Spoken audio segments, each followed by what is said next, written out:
just gives you the structure, how it looks like. We have electrons, if they are not bound to anything, then they don't do anything except maybe compressing the angle. All right, the answer was sp2c, sp23 on the oxygen. So now let's look at nitrogen. Nitrogen is a linear structure. So if you hybridize, what kind of hybrid orbital do we need? An sp, because the steric number is 2, is that right? And the angle is 180 degrees, and so we want to bind 2 together. So we have nitrogen has 1, 2, 3, 4, 5 valence electrons, including 3 in the p orbitals and 2 in the s orbital. All right. So we do an sp, we take one s and one p, and hybridize it to an sp orbital. That means we would use 2 electrons, okay, one s and one p, and we would put one in here, okay. But we have an empty one that is not bonding. We have a lone pair. If we don't need to bond with this, we can put 2 in there. There's nothing telling us, not allowing us to. So we put the lone pair here in the sp2, in the sp, I'm sorry, in the sp, and here's a single one, okay. And the same thing is true for this. So this forms a sigma bond. So we have 1, 2, 3 electrons. How many electrons do you have left over? 2. What kind of orbitals do they have? P orbitals. They're not hybridized. You use one s and one p to make an sp orbital, 2 sp orbitals, and then you have 2 p orbitals left over, and they each have 1 electron in there. If they have more than 1 electron, they can bond, because they can't have more than 2 electrons. So, all right, so this is our sigma bond. Now we have, this is the, what is it, the z axis here? Okay, they are not in color. Usually this is red, this is green, this is red, this is green, okay? And so they bond here and here. So that would be one, what do you call that bond? That would be 1 pi bond, okay? P overlap, molecular orbital, 1 pi bond, bonding and anti-bonding, of course. And now you have a second pi bond. That would be when they lay flat on their face. They're coming out of the plane here. So this one and this one, that forms the second pi bond, all right? And when they form the bond, together the molecular orbital, they each have 2 electrons, all right? Good. So this is the triple bond. So we have 2 pi bonds in the nitrogen and 1 sigma bond. Okay, the sigma bond is from the hybridization. The pi bonds is just the molecular orbital overlap from the p orbitals of each of the nitrogen. This we have discussed already. And this was an sp2 here, and then these are all sp2s here. You have this carbon has 3 sp2s, this carbon has 3 sp2s, the overlap here. What kind of bond is that? Sigma, exactly. And what is that for kind of a bond? It's also a sigma bond, actually. Okay. But it's an s orbital, right? So, okay. Now that brings us to that case. We are still missing some electrons here. The delocalization of the electrons we are missing. Remember, we need to have the double bond in there, the delocalized double bond. And so this is our regular benzene ring. It's a hexagon. So we have benzene. We have what an sp2 hybridization that we have there. Yeah? So the carbon has 1, 2, 3, 4 electrons. We have sp2, so we need 3 electrons in for the hybrid. Each of them has 1 electron in there. Okay. So how many? And I'm just talking about 1 carbon. So what is left over? 1 electron, and what orbital does it occupy?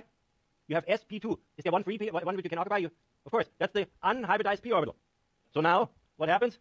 There's the p orbital comes out like this. That's the p set comes out of the ring, and this is constructive interference. And so actually, there's 1 electron in each of them. So they share these electrons, these 6 electrons, and they are delocalized. That's what this resonance structure is all about.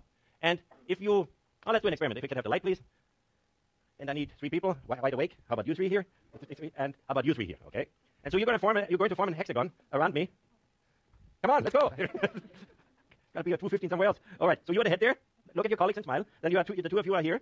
Okay. And the 2 of you are here. All right. And you go in the back. That's the hexagon. Isn't that right? Isn't that a hexagon here? All right. If you raise raise your left hand, please. No, raise your right hand. And say after me. No. Raise your right hand. Okay. Raise your right hand. So you're all in phase, aren't you? You're all in phase. So that would be the positive lobe and that's the negative lobe. They're in phase. Now there is no node, isn't there? Now if you lower your right hand, everybody else, and put your left hand up. Okay? There's a node here, isn't there? There would be a node here. And there would be a node here. But if you do the same thing, exactly. So now we have a nodal plane here, is that right? There's a nodal plane here between these 2 guys here and these 2 guys. Okay? There's a nodal plane. Now, how about you? Okay? And you do also that here? So where would be a nodal planes here? There would be one here. This is different. And these guys are different. There's one here, isn't there right? So we have 2 nodal planes. Now I'm going to look at that, don't mess it up. Now, you all have your left hand up now. Good. And no, what? Wait. Don't do anything. Don't do anything. Okay. So you have your right hand. You have your left hand. You have your left hand. You can take your right hand. And you take your right hand. And you take your left hand. So how many planes? Up, left hand. Okay. How many planes do we have now? There's 1 here, isn't there? Okay. There's 1 here. And there's 1 here. Okay. You getting this? So which one has the highest energy? Which configuration? Okay. Thank you very much. Think about it. Thank you. Give them a hand. They deserve it. So we were delocalizing. There were several possibilities that these p orbitals can overlap. And one of them was this configuration. We had this at the beginning.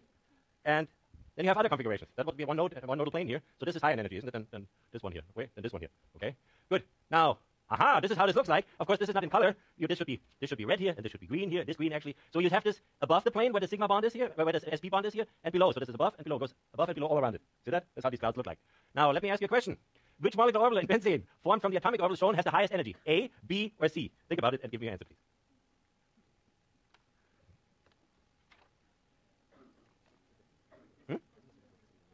Benzene? No.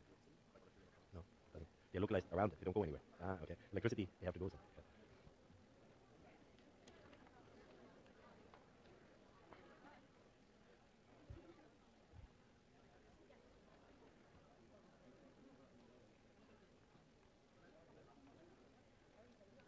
Was there a problem with the homework?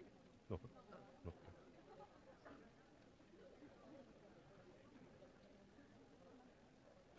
Are you sure about this?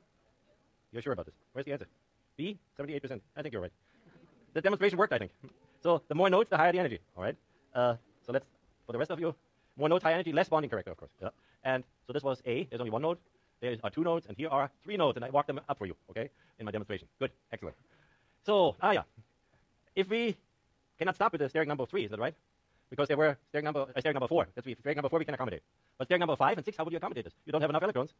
Of course you do have enough electrons, because you go here in the third period, and principally you can have n equals 3, L can be 0, 1, and 2.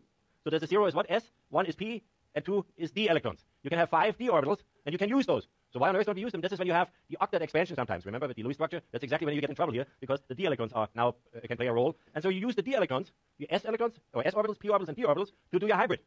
Okay? So we have sp3 already, so we need one more orbital, one more hybridized orbital, so we take a D, sp3d, or d sp3. That would sort of show the energy. With this you have how many hybrid orbitals? sp3d. 5, good, okay. So there you go. This we did already. That was, so we go beyond here. D orbital hybridization. The shape is, steric number is 5. Trigonal bipyramidal. The hybrid is a D sp3 or sp3d. Okay, the D is actually lower in energy, but you can sp3d. Don't get confused. You can put that here, no problem, as long as you have the D in there. So you can do that with iodine trifluoride. So you have 5. 2 of them are occupied by 2 electrons, by the free electrons of the iodine, and then you have 1, 2, 3. Each of them has 1 electron. Okay, and there you have a P bonding with the F. Okay. So this would be something like this, 90 degrees, 120 in the plane. This is the trigonal planar here, and with this you have a dsp3 orbital. This is the trigonal plane here, and this is the bipyramid. So that would be an example. Or phosphor pentachloride. Remember, we had this as 2, 4, 6, 8, 10. There was an octet expansion, and you can accommodate this with this here. You just put the right electrons in there, and with this one you have 2 free electrons. You would have them here, and where's the plane here? Here and here. In this case here, and there are no free electrons. Okay. Now, who can tell me what we do with steric number 6? We use 2 Ds. Okay. So how many orbitals do we get? How many hybrid orbitals? 6 directions. Right. So we use a D2 sp3 or sp3 D2. sp3 D2, there you go, D2 sp3, that is, what is that? Oh, octahedral, it says right there. It's octahedral, and this is how it looks. You have bond angles, 90 degrees, everything here. Okay, you remember the balloons I popped here to show you, to explain it to you. And this would be sulfur hexafluoride, 1, 2, 4, 6, 8, 10, 12. Octet expansion if you look at it from the term of the Lewis structure, and this is how you can get the geometry. Xenon tetrafluoride. So the electron geometry would be what? Octahedral. And the molecular geometry would be what? Planar, exactly. You know the difference between electron geometry? These ones, oh, no. these ones are non-bonding, so they don't play any role, but you can forget them. You have to somehow accommodate them, and you accommodate them by putting them here and here, and the rest is the fluorine bonding in this plane here. So this would be here dsp3, the phosphorus, pentachloride. Again, it shows you here how this binds with the chlorine there, okay? Now, xenon, and I just talked about this, xenon would be D2 sp3 here, and you would have here, where would you have, this would be the 2, you would have 2 in here, 2 in here, 1, 1, 1, 1 in here, and this would bind with the fluorine then to make your bonding. Xenon tetrafluoride and sulfur hexafluoride would have all of them, 1 each. So let me ask you a question. Which is the energy diagram for the phosphorus hybrid atomic orbital in PCl5? That was PCl5 I just showed you, didn't I? PCl5, right there, okay? So which would be the diagram for the phosphorus hybrid atomic orbital in PCl5? So this is obviously the phosphorus. Phosphorus is in this group here, so there you can use D orbitals, and you have 1, 2, 3, 4, 5 electrons. So let's see, you will need to make the hybridization.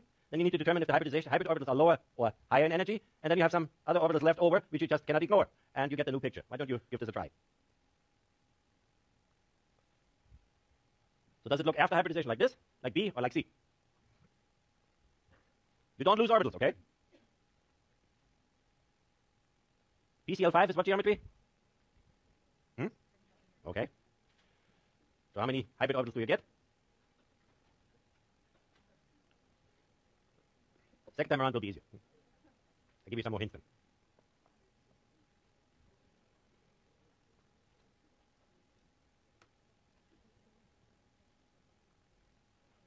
Interesting. So, obviously, you need to know what geometry you need here, and you need to know how many D's, S, and P's you have, okay? You take the S away, the P's away, and the D's away, and make new orbitals. You need to know what number of orbitals you have, the hybrid orbitals, and then you have something left over. So if you have D, I can say it, okay? And so hybridization always takes some energy.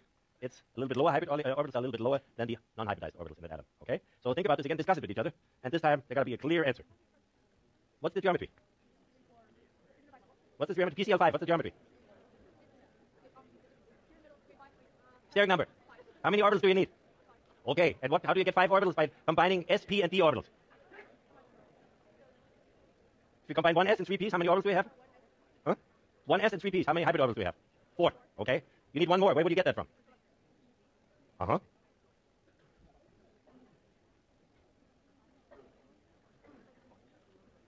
Okay, let's see how my heart is doing after that. Not so good. Okay, let me explain to you.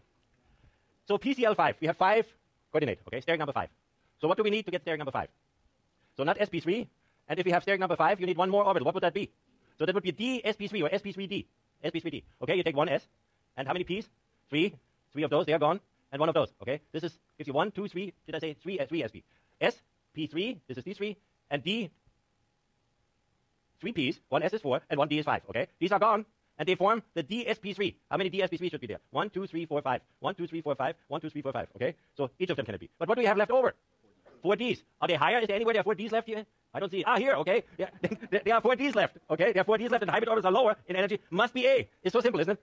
Once you get the hang of it. And there it is, the standard atomic orbitals. 1s, 1, 2, 3 p, 1 d, 5 equivalent dsp3 orbitals. There you go. And this was the answer. And I see you on Wednesday.